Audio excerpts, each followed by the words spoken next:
সবাই? আশা করছি সবাই ভালো আছেন। সো বন্ধুরা, আজকে আমি আছি, সুমন দা আছে, আর আপনাদের সঙ্গে আরেকজনের সঙ্গে পরিচয় করিয়ে দেবো। এখন যে ভাইরাল ট্রেন্ডিং সং চলছে তুমি আমার প্রিয়া, সেই পুরনো গানের যে অরিজিনাল নায়ক ছিল অ্যালবাম সংটির, তার সঙ্গে আজকে পরিচয় করিয়ে দেবো। তো দাদা এসছে আমাদের সঙ্গে, দাদা আপনাদেরকে কিছু বলবে।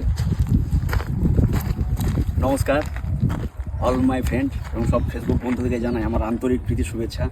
বহুত পুরনো গান, আমি নিজে জানতাম না যে গানটা এত ভাইরাল হয়ে যাবে, এত ট্রেন্ডিংয়ে আছে। আপনারা গানটাও দেখুন, তুমি আমার প্রিয়া। এখন আপনাদেরকে ভালো লাগবে, আপনার ভালো লাগবে, আপনারা ভিডিও করুন। আজ আমরা একসাথে তিনজন আছি, সুমন,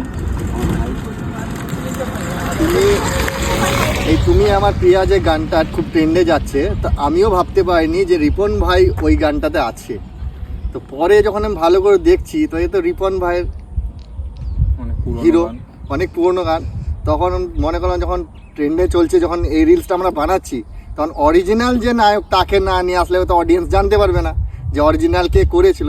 তো বন্ধুরা, আপনারাও সার্চ করে দেখবেন তুমি আমার প্রিয়া, তাহলে বুঝতে পারবেন যে অরিজিনাল নায়কটা এই ভাইটাই ছিল। যদি ভালো লাগে সবাই মিলে ভিডিও করুন। আর এই গানটার রিলস আমিও করেছি, ওই জন্যই এই গানটা আমি রিলস করেছি, যাতে করে এই ভাইকে সামনে নিয়ে আসবো আর আপনারাও জানতে পারবেন যে এই গানের যে অ্যালবামের হিরো ছিল এই ভাইটা ছিল। তো সবাই সাথে থাকবেন, পাশে থাকবেন। নমস্কার।